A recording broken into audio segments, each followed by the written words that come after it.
Hello everyone. In this video I'm going to talk about how to make a foundation row in Tunisian crochet. Here are three swatches of foundation rows that I've made.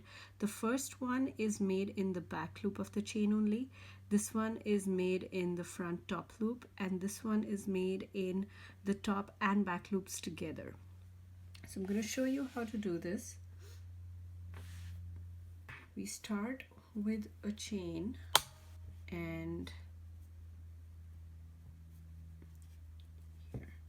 So I'm going to start with chain 10. 1, 2, 3, 4, 5, 6, 7, 8, 9, 10.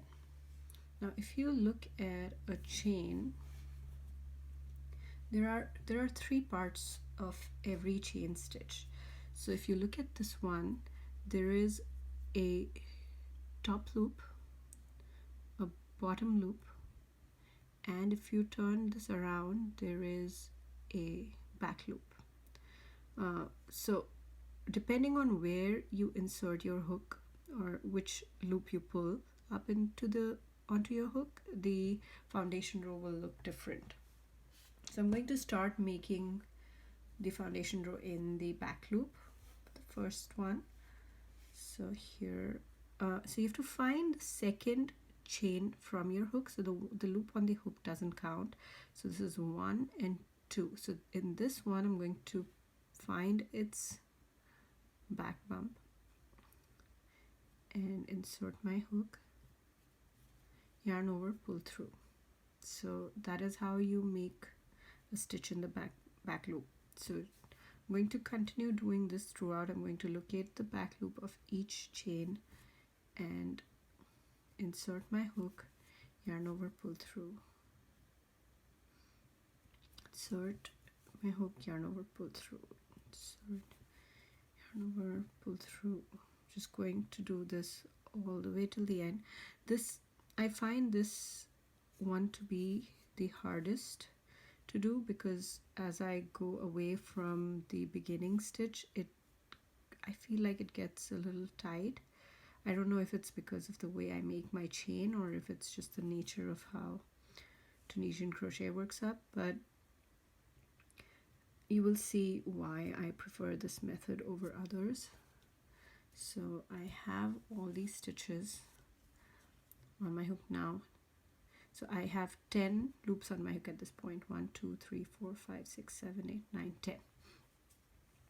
Now to complete my foundation row, I need to make the reverse pass. So that is, you have to chain 1 and then yarn over and pull through 2 loops, and then yarn over, pull through 2 loops.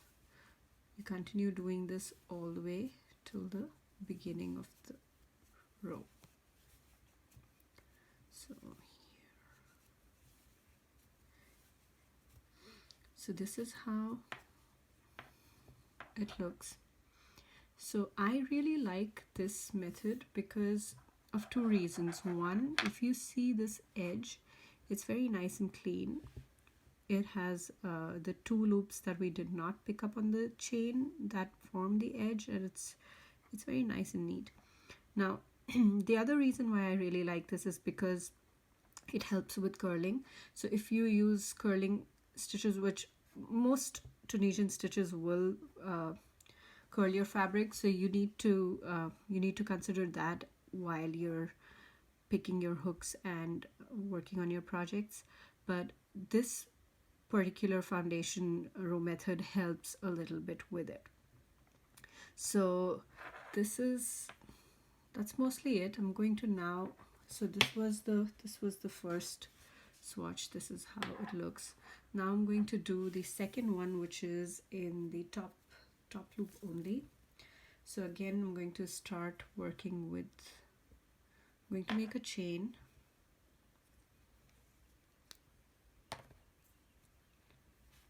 one, 2, 3, 4, 5, 6, 7, 8, 9, 10. I'm going to pick up the top loop, this one, of each chain. So again, I'm going to find the second chain from the hook. So this one doesn't count. So 1, 2. I'm going to find the top loop of that chain, insert my hook, yarn over, pull through. I'm going to do this all the way till the end. And this one's really simple. I really like this because it's easy to make, but I use this when I'm making swatches and I'm doing practice swatches, but I rarely use this for my projects, and you will see why. So this is how it looks, and I'm going to make the reverse pass now. So chain 1, yarn over, pull through 2 loops, yarn over, pull through 2, all the way to the beginning of the row.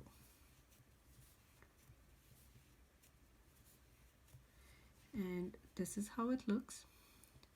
So you see the edge, it's neat, but the 2 stitches that we did not pull in onto the hook are at the back, so you don't see them in front. But if I set my project down, you can see that this is naturally curling upwards. If you see, there you go. So it has a natural curl. So if I use it in my project and I'm using stitches that curl, then it makes it worse. So that's the second one. Here's the swatch from the beginning. That is what it looks like. And the last one is the one where I pick up 2 loops of the chain instead of 1. So here we'll start with our chain again. 1, 2, 3, 4, 5, 6, 7, 8, 9, 10. And now in this one I'm going to pick up 2 loops. So this one, the one at the top and the one at the back, I'm going to pick those up together.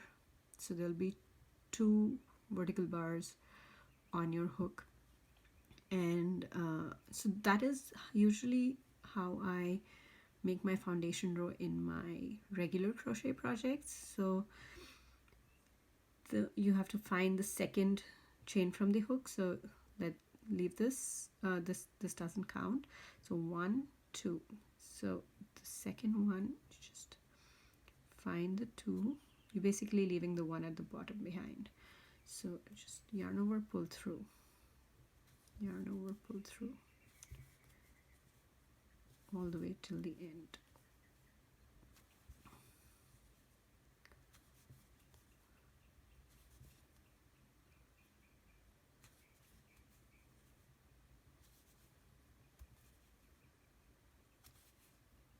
The last one is, I think I split the yarn there. I did. Okay. And for the last one, the way I figure it out is I just leave this bottom loop behind and I pick the other 2. There. So this is how it is. And I'm going to make the reverse pass. So chain 1, yarn over, pull through 2, yarn over, pull through 2, all the way to the beginning of the row. So here it is. Again, the edge is clean, but it's not well defined. I think if you want a well-defined edge, I wouldn't really recommend this one. And again, it's easier. I find this also to be easier than the back loop one, and it doesn't curl either. It doesn't look like it curls. So it's a good option, but I highly recommend using the one in the back, the one where we make it in the back bump. Again, it's your choice, but this is what it looks. So I'm going to put all of them together again and show you. So these are the 3. This is the one in the back loop, and I love the well-defined edge. This one is in the top loop. I really don't recommend that, mostly because of the curling. And this is in the top and back loop. which is also fine. It sits well, it sits straight, but I don't like how the edge looks. So that's all about foundation rows. If you need any help with other stitches, you can find more tutorials on my channel.